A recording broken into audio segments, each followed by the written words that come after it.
Welcome to Politics Done Right. I am your host, Egberto Willies.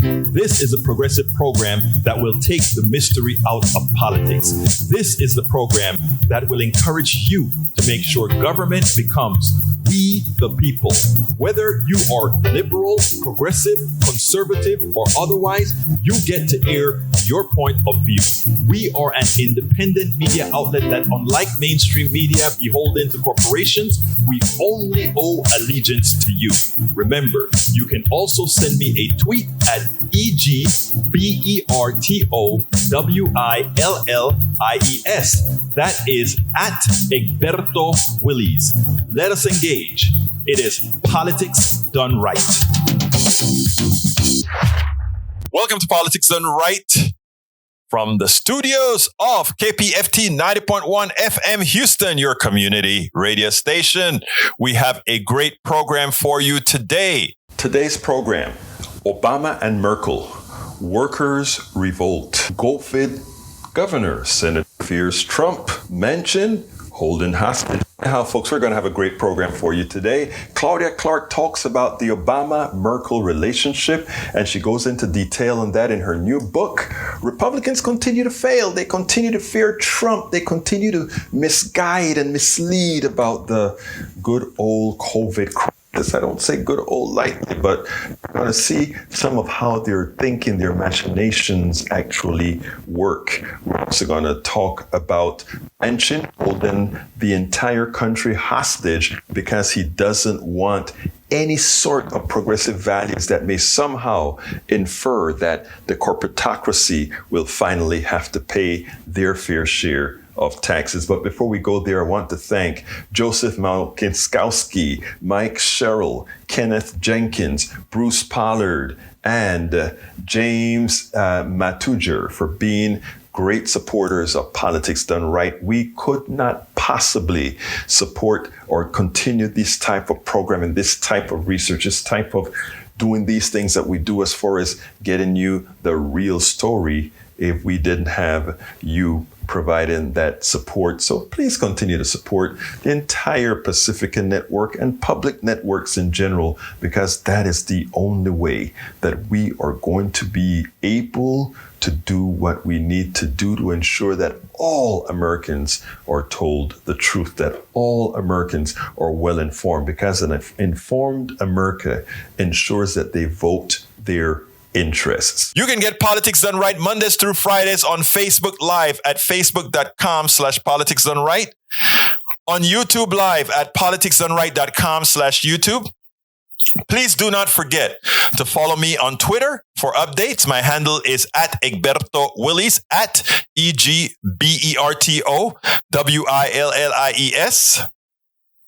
Before you get started, please remember to keep your community radio station in your minds, KPFT in your minds. Talk about it. Tell your friends about it. Tell them you know about this station in town, 90.1 FM Houston, that needs your support, that is there to provide that nourishment that we need. 713-526-5738. KPFT.org. Visit us online. Contribute online. KPFT 90.1 FM. You can visit us at kpft.org. It's Striketober. What does that really mean? It seems like workers are feeling empowered. And what are they doing? They're going out there and they're saying, you treat me right, you pay me right, you do me right, or bye-bye.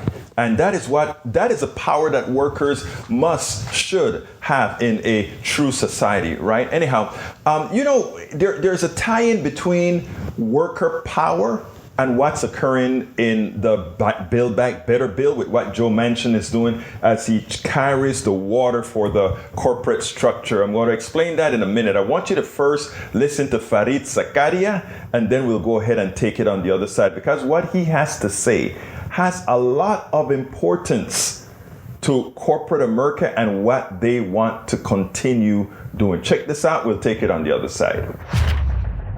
Most workers in the U.S. are not unionized, so they may not be inclined to organize a strike. But that doesn't mean they can't walk off their jobs. And indeed, the latest job data shows that a record 4.3 million workers quit their jobs in August. And it's not just August. Since April, an average of about 4 million workers have quit their jobs every month. It is a trend economists have called the Great Resignation. It's difficult to overstate how extraordinary this is. As Carl Smith notes in Bloomberg, the scale of resignations this year is beyond anything on record. Many believe it echoes what we're seeing with the strikes. Workers seem to be unhappy with long hours, low pay, and generally poor working conditions. And a record number of job openings gives them the freedom to demand more or walk away. This phenomenon has inspired panic in some employers who are desperate for workers. There are fears that the shortage will hurt small businesses or that a rise in wages would make business less competitive in general. But these fears are misplaced. These trends are actually good news, especially for American workers who are in dire need of good news. As the MIT professor David Order recently wrote in The Times, the U.S. economy has long been plagued by a glut of bad jobs. Take a look at pay. Low-skilled American workers are some of the lowest paid in the industrialized world. They make almost 1/3 less per hour than their counterparts in Canada. Low-skilled Norwegian workers are paid more than twice as much. But pay isn't the only problem.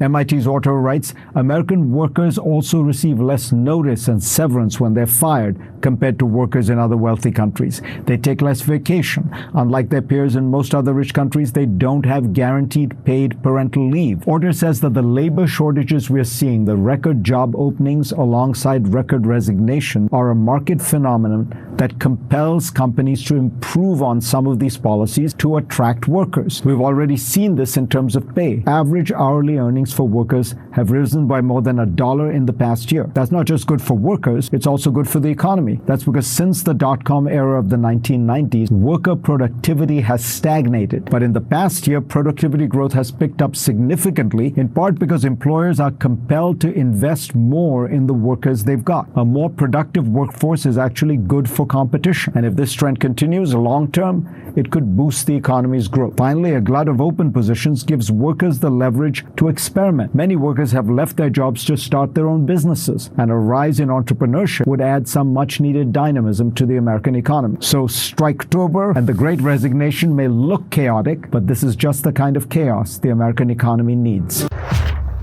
And it's important to note, so why is it that Joe Manchin and all these, all the Republicans, Joe Manchin and a few, they don't want family leave. They don't want all these policies that will actually help that would actually help their people, right? Hey, that green screen is coming through. But here's the deal. Here's the real deal. They don't want the American worker to have any sort of incentive to stay home if these employers don't want to pay them their worth. That's the whole idea behind objecting to Build Back Better.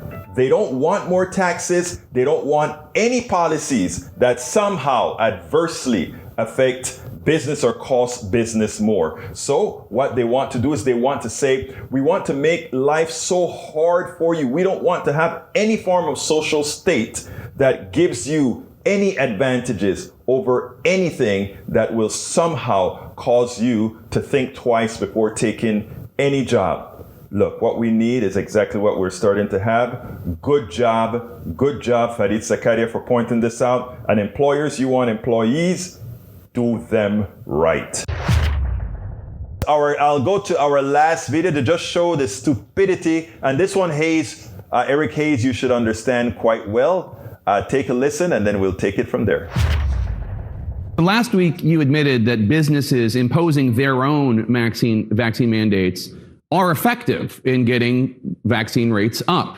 You also said you're, quote, a defender of the employer's right to provide a healthy workplace, unquote, if they decide to impose those. Now, I understand you are not comfortable with the government, whether state or federal, imposing mandates on businesses, but wouldn't you be saving lives if you imposed a vaccine mandate on state employees who ultimately work for you? Well, it would probably increase vaccination rates. but it also would increase the resistance of some. Some would lose their job. It would hurt their families. And it would, in the broader population, also create that controversy and resistance. So it's a balance there, and that's why private businesses should have the opportunity, if they want to require vaccination in their sensitive workplace, they ought to be able to do that. But government doesn't need to tell them to do that. I'm for reducing mandates across the board in regard to the vaccinations. People will make the right decision over time when they get the right information. And so, sure, Tysons have required vaccination. Their rate goes up. Others are urging it to happen in their workplace. It goes up there as well. And so I think it's a balance, but what works in Arkansas is not the mandate side of it, but it's the education side and businesses having the prerogative to make their own decision without the government telling them what to do. Arkansas requires children entering schools to be vaccinated for diphtheria, tetanus, pertussis, polio, measles, mumps, rubella, hepatitis B, hepatitis A, chickenpox. Once it is fully approved by the FDA, would it save lives if you added the COVID vaccine to this list for mandatory vaccines for children? Look at that more deeply. First of all, those are state-by-state vaccine requirements. And so the federal government has never mandated what happens in the states. No, I'm asking you. State-by-state decisions. Yeah, I'm just talking about what Arkansas mandates, and these are Arkansas mandates. Absolutely. And so there may be a time in the future that you would want to mandate that in the schools, but that time is not now. We need to have more experience with that. We need to have more public acceptance of it, of the vaccine. And so it could happen down the road. It also depends upon the severity of the COVID outbreak and whether the cases skyrocket again or not. Right now, they're at a very low level in Arkansas. And so it can happen. It may happen, but now's not the right time to do that. We need to know more information and to be able to build public confidence to a greater point, but it is a state decision.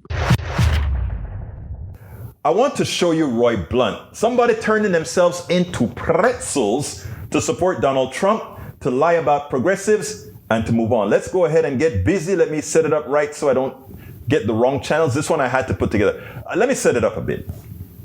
Roy Blunt is a seasoned politician, a seasoned senator. One would think that he should not fear Donald Trump. One would think that he could actually come out with statements that promote republicanism and at the time protect democracy by taking on what the host has told them about Donald Trump. Check it out, then we'll take it on the other side. The insurrection took place on November 3rd, Election Day. January 6th was the protest. Was Election Day an insurrection?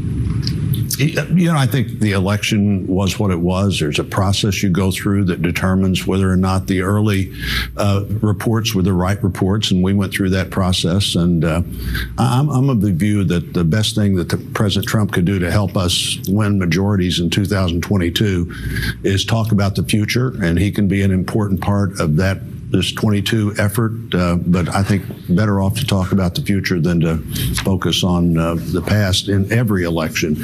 Every election should be about the future, and I think that's what this next one's going to be about. Well, he still this week was making these false election claims. On Thursday, Arizona should decertify their fake election results immediately. Also Thursday, the Biden administration, are only really good at two things: rigging elections and misinformation. So he's still talking about the past, and a lot of Republican leaders in the House, other members of the Senate, are standing with him on this. Doesn't the party have to disavow the challenge to the election in order to, go forward? You know, I think President Biden and the Democrats are giving us plenty of things to talk about. We don't need to keep focusing on But Republicans are. Republicans keep talking about the past. I'm not. And I don't think many Republicans in the Senate are. I think we're talking about bad tax policies, bad environmental policies, bad national takeover of the election process. There are plenty of things for us to talk about, and I think we're talking about them. I'm there every day. And I hear Republicans concerned, as they should be, about the process that the Democrats are going through. But they're also right now. denying the reality of January 6th. Republicans refusing the commission, not joining the House Select Committee. Steve Bannon, only 9 Republican House votes to punish him for violating a House subpoena. Well, I think a lot of this discussion is obviously driven by the media, just like this is here today. We could be talking about Senate rules. We could be talking about tax policy. Well, we if could Republicans be talking were about these new accepting the entitlement reality, policies.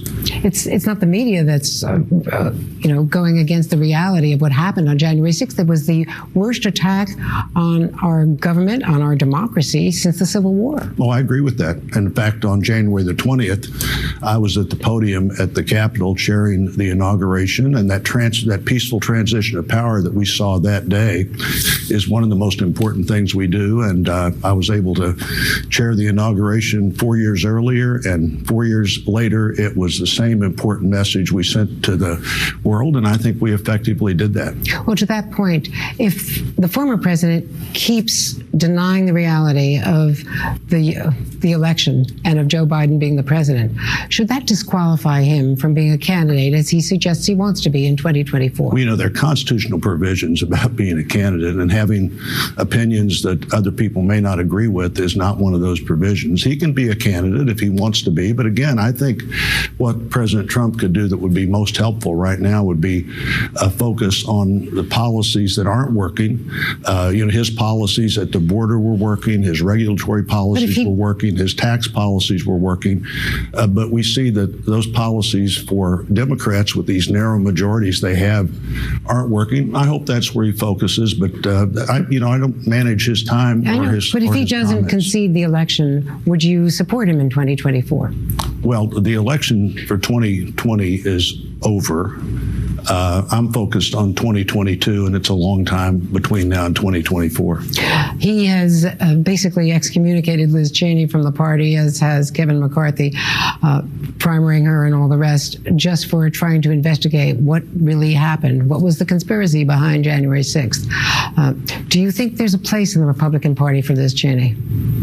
I think Wyoming voters are going to decide if there's a place for her in the House or not. But it's a broad party with lots of things we ought to be focusing on. I think, again, what defines the future of the Republican Party is how we react to the debate that's going on right now.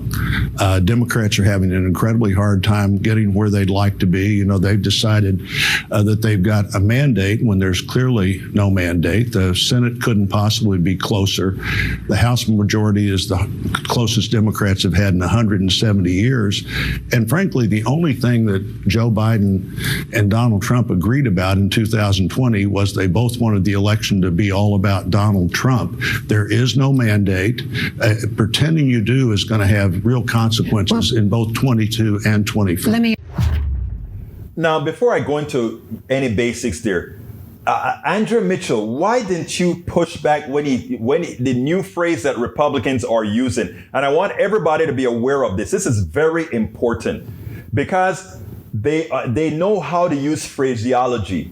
The national takeover of elections is what they're calling bills to avoid voter suppression, voter fraud, and having local officials overturn local elections, okay, or national elections. Remember, the bills in Congress are to prevent overthrow of the popular, what people have voted for, to prevent voter fraud, and to prevent all this voter suppression that Republicans are doing in 26 states. By allowing these people to come onto TV and call it nationalizing elections, you do a disservice to Americans because they start to use that nomenclature, they start to use that narrative, and that's the false narrative. The voter bills is a bill that Republicans and Democrats alike have always voted on in order to protect the American voter. Now what they're trying to institute is a form of fascism. Now also, she never pushed back when he said Trump's tax policy worked. Really? All the taxes went to the wealthy and to corporations who used it to buy back stock that made the wealthier wealthier as their capital gains increased because of said tax buyback. When it comes to tariffs, guess who paid the tariffs? The poor people.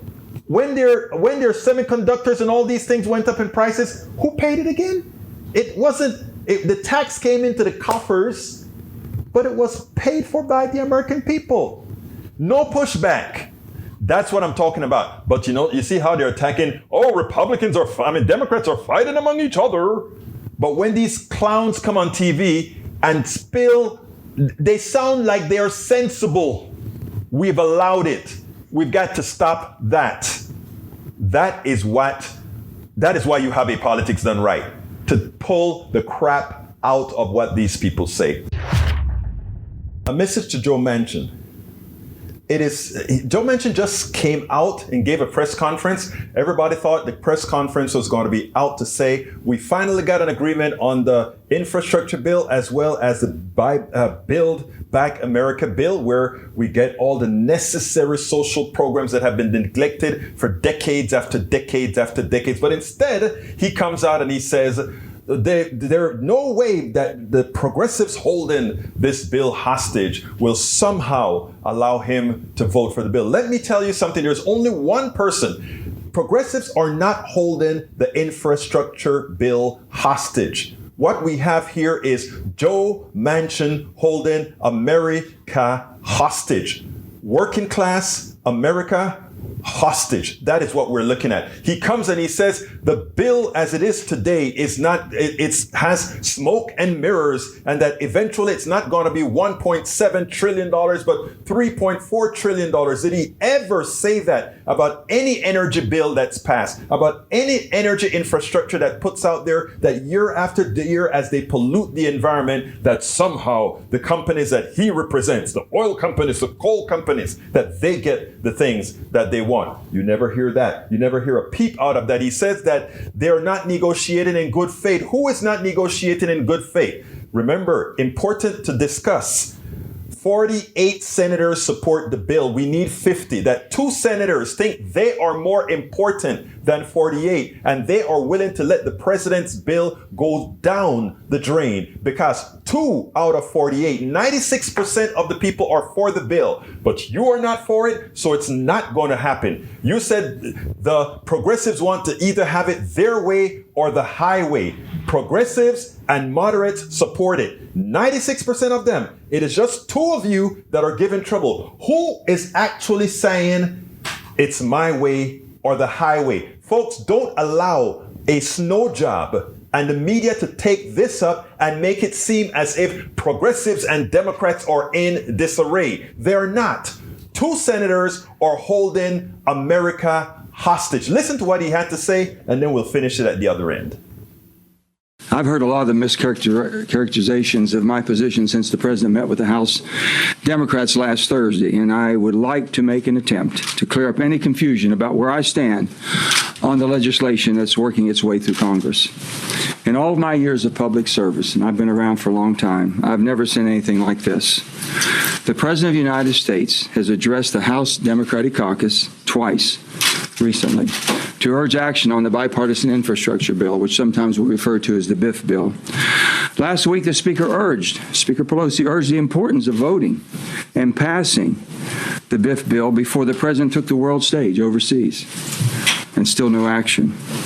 In my view, this is not how the United States Congress should operate, or in my view, has operated in the past. The political games have to stop. Twice now, the House has balked at the opportunity to send the BIF legislation to the President. As you've heard, there are some House Democrats who say they can't support this infrastructure package until they get my commitment on the reconciliation legislation. It is time to vote on the BIF bill, up or down, and then go home and explain to your constituents the decision you made. And I've always said, if I can't go home and explain it, I can't vote for it, and if I can, I will. I've worked in good faith for the past 3 months, with President Biden, Leader Schumer, Speaker Pelosi, and my colleagues on the reconciliation bill, and I will continue to do so. For the sake of the country, I urge the House to vote and pass the bipartisan infrastructure bill. Holding this bill hostage is not going to work in getting my support for reconciliation bill. Throughout the last 3 months, I've been straightforward about my concerns that I will not support a reconciliation package that expands social programs and irresponsibly adds to our $29 trillion in national debt that no one seems to really care about or even talk about. Nor will I support a package that risks hurting American families suffering from historic inflation. Simply put, I will not support a bill that is this consequential without thoroughly understanding the impact that it'll have on our national debt, our economy, and most importantly, all of our American people. Every elected representative needs to know what they are voting for and the impact it has, not only on their constituents, but the entire country. That is why we must allow time for complete transparency and analysis on the impact of changes to our tax code and energy and climate policies to ensure that our country is well positioned to remain the superpower of the world while we inspire the rest of the world towards a cleaner environment. And this all can be done. I, for one, won't support a multi-trillion-dollar bill without greater clarity about why Congress chooses to ignore the serious effects of inflation and debt that have on our economy and existing government programs. For example, how can I in good conscience vote for a bill that proposes massive expansion of social programs when vital programs like Social Security and Medicare face insolvency and benefits could start being reduced as soon as 2026 in Medicare and 2033 in Social Security? How does that make sense? And I don't think it does. Meanwhile, elected leaders continue to ignore exploding inflation, that our national debt continues to grow, and interest payments on the debt will start to rapidly increase when the Fed has to start raising interest rates to try to slow down this runaway inflation.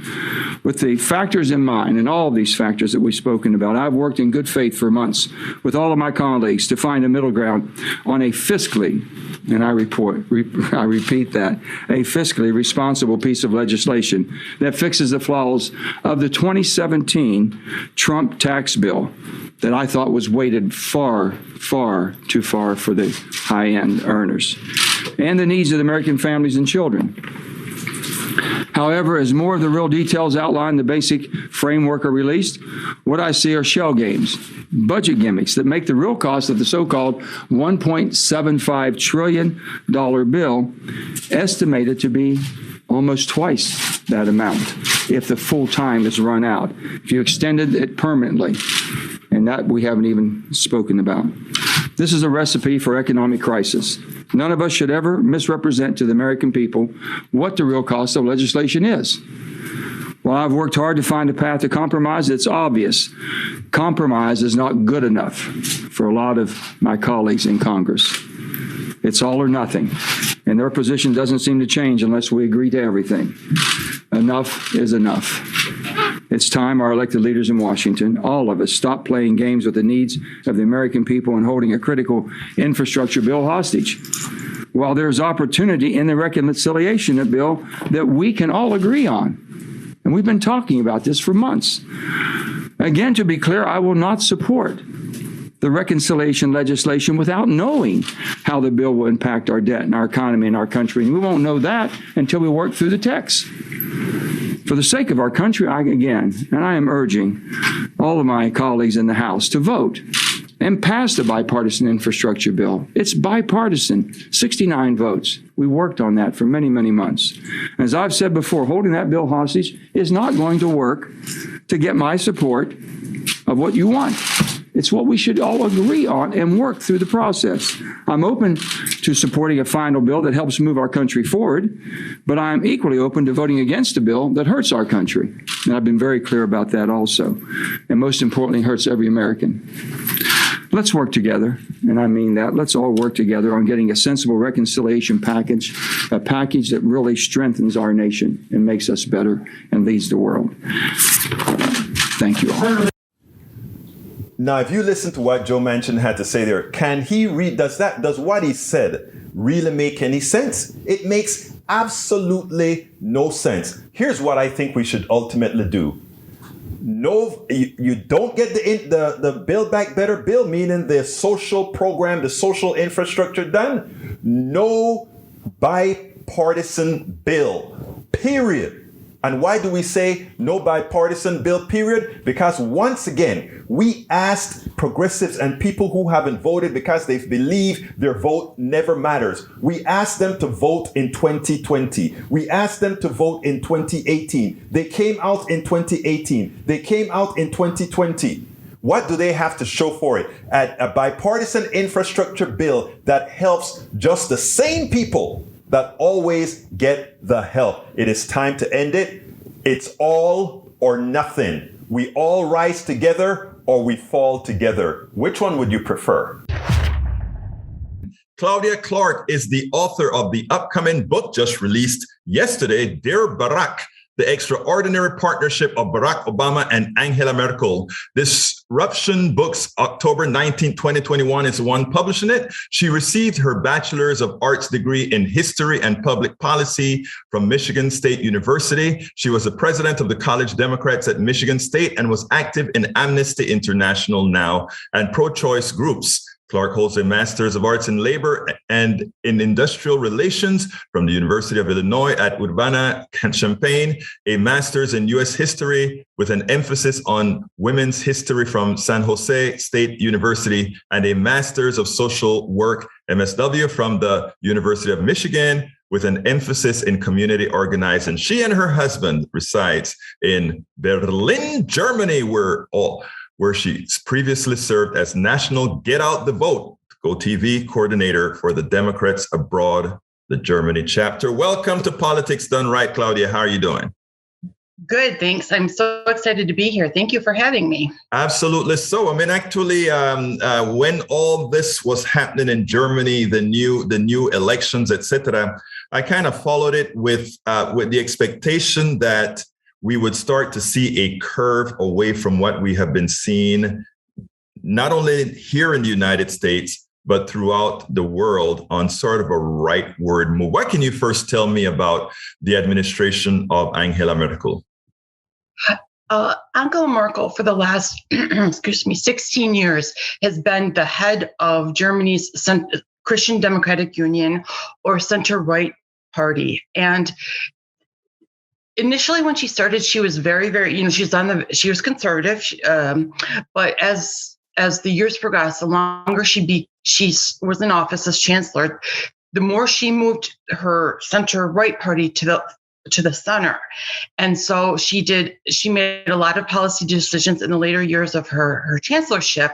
For example, opening the German borders to Syrian refugees, to attempting to phase Germany away from using coal, that kind of thing. And that started, in the late 2015 kind of time period. So, And as she has done that, it has created a dichotomy in Germany, because on the one hand, her party members were upset with her for moving the party too far to the right.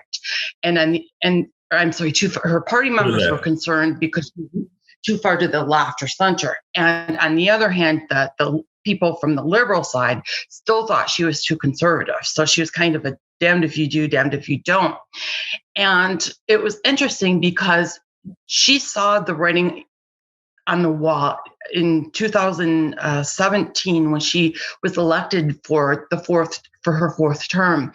While it is true she won re-election, her party did the worst that it had done since I think it was World War II. Mm-hmm. And a lot of people were concerned because it was some of her policies.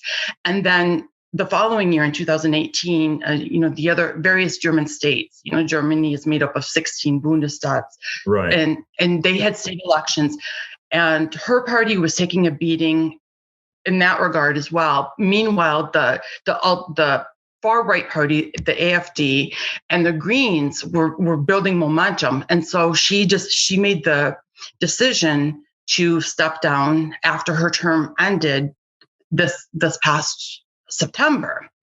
And what's interesting is that we still don't know who's going to be chancellor. They're still kind of working out the details. But the candidate that was replaced her in the Christian Democratic Union, he took a really bad beating. He had done worse. The Christian Democratic Union had done worse than they'd ever done. And some people think it was because of the quality of the candidate. I try to stay kind of neutral on what happened and having an opinion. But I really think it's more than that. I think this is very typical. We see this in the United States too. 16 years of having one party control a government, it's a long time. And people want to change. And that was very evident as early as 2017 that people want to change. And so I'm not surprised that her party didn't do as well as expected. What I am surprised is how incredibly close it was, because I kind of expected it to be a landslide, because things were indicating that people want to change. They wanted it in a drastic way. But would you have expected a landslide on the left side or the right side? I was expecting, I was expecting it. We were hearing it pretty much on the left side. And it looks like the new chancellor will be from the center left party, the Social Democrat. Yeah. Mm-hmm. But we don't know for sure. But not only that, but the way, the German government works is that they form a coalition, the parties that receive the most votes. I think they have enough votes if the Social Democrats and the Green Party unite, right? Right. Yes. And the holdout right now is the Free Democratic Party, and that's kind of they're the free market. Right. Market party. They don't believe in government regulation. It's kind of let the markets. They're the neoliberals. Yeah. And so it's looking like I'm in the States now, but I'm still trying to follow what's going on in Germany. But it looks like they're really close to forming a coalition between the three. And then when the way they form coalitions in Germany is that once they decide that they want to form a government together, then they choose their chancellor. Then what they do is they put a platform together, and then they decide who is going to be cabinet positions from which party. And so that all kind of comes together. Mm-hmm. I think that is a healthier system anyway, because it gives a lot of opinions. It doesn't, you don't have to be one or the other, because, at the end, you can actually get a coalition put together that represents more than one brand. Yeah. It's interesting because in the United States, it's kind of a winner take all thing. Exactly. And that I don't think is particularly fair. But the one thing that I think is really interesting about this is right after in the days right after the election, there were talks, because the way the vote looked, the center left party, the CPU, received the most votes, and then the CDU, and then the Green Party candidate, and then the FDP. So that was kind of the right ranking, and it looked like the Green Party and the FDP, the Free Democratic Party, so the people that came in third and fourth, they were going to decide with whom they wanted to form a coalition. Right. Were they going, and they were going to decide, okay, who's going to be the new chancellor? Is it going to be Scholz from the left, or is it going to be Laschet from the right? And that was a little interesting because it seemed like it should be the other way around. It should be, okay, it seemed like it should have been one of Scholz or Laschet deciding with whom they wanted to work, but it was the other, it's opposite. And I think it's really interesting. And in other words, the minor parties were the one picking who the winners are going to be, as opposed to these guys saying, we are going to choose you and you to come on the coalition. And it's kind of counterintuitive, because the voters had spoken, and based upon the voting, the voters wanted Scholz to be the chancellor. But it looked like there was a possibility, because Laschet initially, I still don't think he has officially resigned yet. Right. But it looked like, despite what the voters wanted, these other people could still come in and decide that they wanted Laschet instead as chancellor. So it was kind of interesting, and it's counterintuitive to what we have in the States. But I do think it is definitely a lot healthier, because this whole winner take all thing that the United States has, you win all you need is 260 electoral votes, right. and But it's actually worse in the United States in that we don't really have a democracy. 2 senators per state. When a state has half a million people and the other one has 40 something million, it doesn't make any sense. Okay, let's go ahead and talk about your book. What got you into writing that book, Barack, the love affair between Barack and Angela Merkel? That's a complicated question. I happened to, we were still living in the States at the time, and I happened to turn on the final press conference between Obama and Merkel in 2016, post-election. It was Obama's final trip to Berlin as president. And I had been following Merkel's career because my husband and I knew at some point we were going to move to Germany. And I just remember Merkel being so visibly upset when a reporter asked her, what are you going to do? This is your last working relationship with one another in a formal capacity. What are you going to do? And Merkel just looked like she was about to cry, which is so atypical of her. Right. And so I started thinking, okay, this is interesting. We'll see what happens. And then I happened to watch the first encounter between Merkel and Trump in March of 2017. And when Merkel visited Washington, and Trump would not even shake Merkel's hand. And it was, total 180. And I learned that Obama was visiting Germany later that year in May it was the 500th anniversary of Reformation. Mm-hmm. And I learned that Obama's very, very first trip overseas post-presidency was to Berlin to visit Merkel. Mm-hmm. And I thought, okay, there's something here. There's something really interesting about their friendship. And at this point, my husband and I knew we were moving to Germany. I don't speak German, despite my best efforts. I have trouble with the language. So I knew I needed to do something that constructive with my time. And I figured, I'm concerned with what's going on in the world with Brexit and with the alt-right taking control in Poland. And the telling thing about Obama and Merkel's relationship is for all intents and purposes, they're from different political parties. Right. But they put their differences aside and worked together because they knew it was in the best interest. And so I thought, this is a policy lesson. Other world leaders can learn from this, that in today's globalized world, it's more imperative now than it was since World War II, since the Cold War, that allied world leaders learn to work together. Mm-hmm. And while that's the case, you see on the other extreme, you've got more, Trump and Brexit, you've got countries trying so hard to separate themselves because they think they're trying to keep their borders safe. And I actually think that's the worst approach, because, with wars no longer entail just invading another country militarily, but somebody can do plot a terrorist attack from their apartment in Belgium for bombing in Paris. And it's imperative that world leaders be able to share intelligence and talk and communicate with one another. And I'm just concerned with what the toll that things are taking the other direction. Yeah, absolutely. So now, when you saw the relationship between Barack and you said that he flew, the first flight was to Germany. How was his reception? And did they really play that up pretty big out there, or? They made a big deal about it. I think there were approximately 7,000 participants that visited, because what it was an open forum where Obama and Merkel spoke with a couple of clergy members, mm-hmm. and some other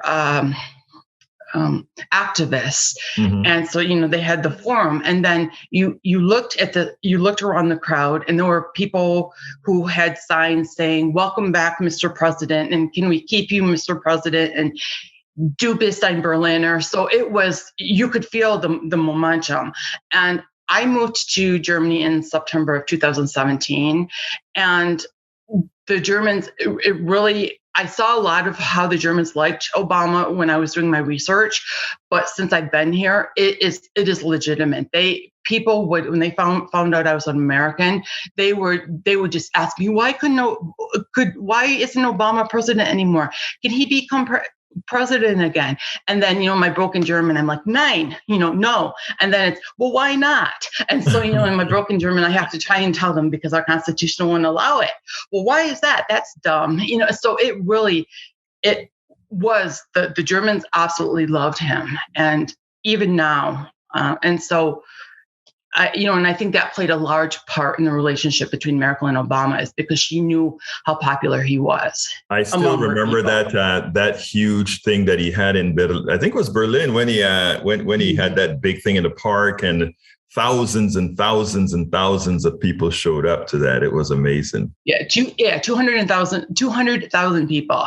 Imagine that, and he wasn't even running for a place in Germany. But it's interesting that you said Merkel and Obama they were from two different parties, which is true based on the names of the parties. But ironically, right, places like England and places like Canada, Germany, their center right look nothing like what we like to call center right. They believe in all these social programs that we need here in the United States, but we are called socialists for wanting them. Your thoughts on that? Right.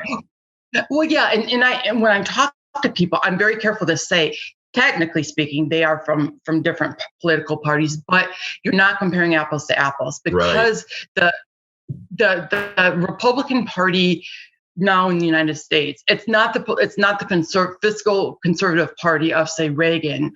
It has been taken over by extremists and religious right wing, and it is definitely not the fiscal conservative and the free market. That is definitely not the case. So I think that the Republican Party of today in the United States is almost equivalent to what is taking form in the rest of Europe right now. In Germany, the AfD, which stands for Alternative for Deutschland, and that's the anti-immigrant, that's the anti-Semitism. It's building momentum in Germany, but it's still a minority. And the center right is a lot more. The center right in Europe, not just Germany, but in Europe, is a lot more. It really, truly is center, and it is really difficult to try and compare political parties. It is amazing. That is what I've noticed in because you go to you ask a conservative government in England or Merkel, would you like to go ahead and change your healthcare system to a more free market based healthcare system? They'll say, "Are you crazy? The people won't allow that."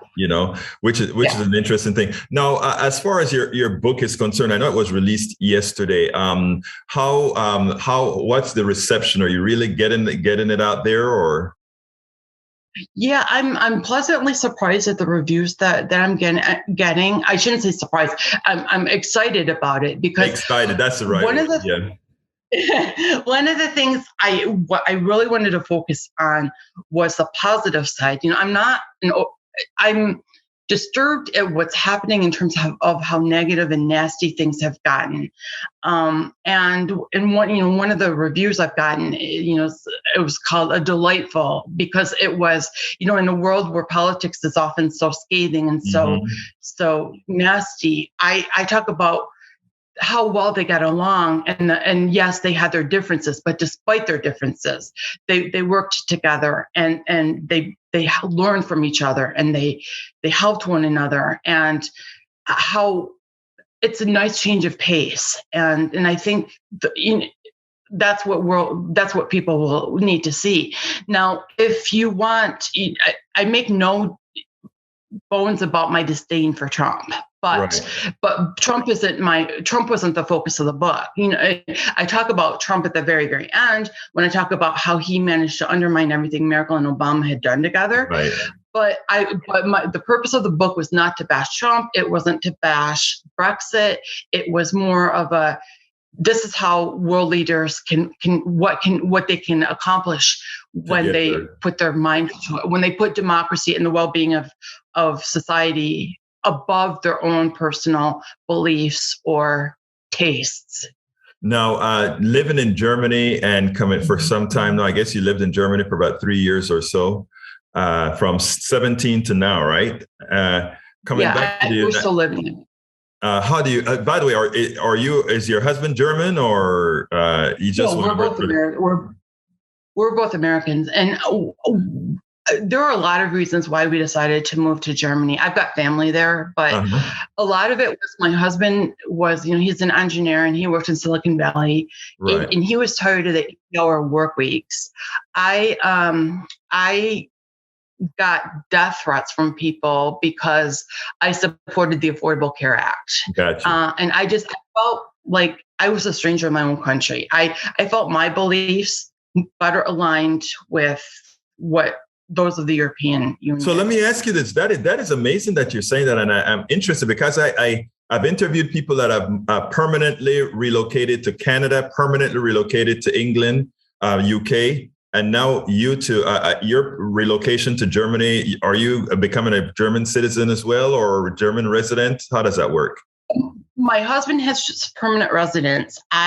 Because I came with him, because he's had the work permit, I was able to come in with him, but he could get residency sooner than I could. And the minute he could actually qualify, we'd been here long enough and he had made enough money, he applied for residency. And we're talking about, we have a couple more years before we can actually qualify for German citizenship. Right. And we would have to, Germany doesn't allow dual citizenship, so we would have to give up. Oh, I didn't know that. Okay. So Panama, where I'm from, we can be dual citizens. I didn't know that didn't occur in Germany. Now, the interesting thing is with this recent election, one of the things the SPD does want to look at is granting dual citizenship. Right. So by the time we're eligible, and I think it's 2 or 3 more years, it might be a moot point and we might be able to do both. I'm on the fence on whether I want to give up my U.S. citizenship. We have to file U.S. taxes. So we have to file U.S. taxes and German taxes, so it's a pain. Right. We don't really don't foresee going back to the United States. So my position is I don't really care. Right. I just want to be able to vote. Mm-hmm. And I can still, I can't vote in Germany, but I still can vote in the United States. So. Right. Well, the thing about it is you have time to think about it. And if one doesn't have to give up a U.S. citizenship, you really don't. So if they change it, that's great. I intend to keep both of my citizenships. I think there's value in that. But that is great. Now, we're coming close to the end. Is there anything that you want to tell me that I should have asked you that I didn't?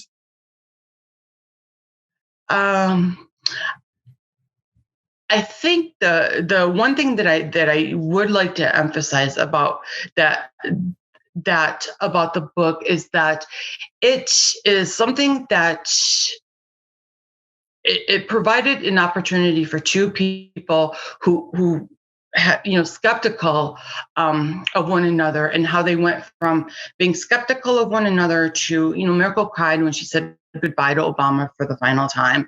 And you tell that to Germans and they're like, she did what? Because it is so uncultural for them. Yeah, out of character. Right. And so I think it's important for people in today's globalized world, as polarized as we are. I'm a political activist myself. I spent my entire life being a political activist. And I understand more than anyone, the fine line between selling out and compromise. Mm-hmm. It's very gray. And I think we've gotten to the point where nobody wants to work with someone from the other side because they don't want to be seen. And look at what it has gotten us. And we're having culture wars on a public health issue that should be resolved, but people have turned it into culture wars and political. And that is just silly and it's dangerous. And I think, the lesson you can learn from Obama and Merkel is they didn't agree on a lot of things. They compromised. And as a result, the Paris Climate Agreement was signed, the Iran nuclear. And we we need to get away from this. I'm not going to, this person voted for a Republican, this person went to an anti-gay church 20 years ago, so I'm not going to vote for them, or I'm not going to work with. That's dangerous, and that's getting us nowhere. And so I think we need to shift the conversation back to saying it's okay to work with somebody from it's okay to have differences of opinion. You work together and you compromise, and that just isn't happening anymore. You know what, Claudia, I think that is a great place to end. And I think that sentiment is very important for all of us who are activists, journalists, activist writers, activists on the floor, to actually take that into account. It's not a sellout to want to work with somebody that may be diametrically opposed to your beliefs. Thank you so kindly, Claudia Clark, author of the upcoming book, Dear Barack, The Extraordinary Partnership of Barack Obama and Angela Merkel. Go read the book. It has great, prescient information for you. Thank you so kindly, Claudia, for having been on Politics Done Right.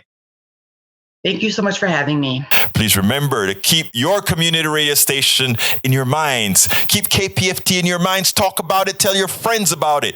90.1 FM, Houston. They can listen as well at kpft.org. They can contribute to us at kpft.org. You can get Politics Done Right Mondays through Fridays on Facebook Live at facebook.com/politicsdoneright. On YouTube Live at politicsdoneright.com/YouTube. Please do not forget to follow me on Twitter for updates. My handle is at Egberto Willies, at EGBERTOWILLIES. Folks, we are at the end of the program. I hope you enjoyed what we had to offer. We will continue to give you fresh data, fresh programming every single week from Politics Done Right. My name is Egberto Willies. This is Politics Done Right. And you know how I end this baby. I am what? Out.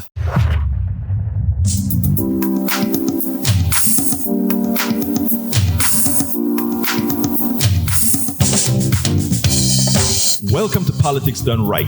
I am your host, Egberto Willies. This is a progressive program that will take the mystery out of politics. This is the program that will encourage you to make sure government becomes we the people. Whether you are liberal, progressive, conservative, or otherwise, you get to air your point of view. We are an independent media outlet that, unlike mainstream media beholden to corporations, we only owe allegiance to you. Remember, you can also send me a tweet at EGBERTOWILLIES. That is at Egberto Willies. Let us engage. It is Politics Done Right.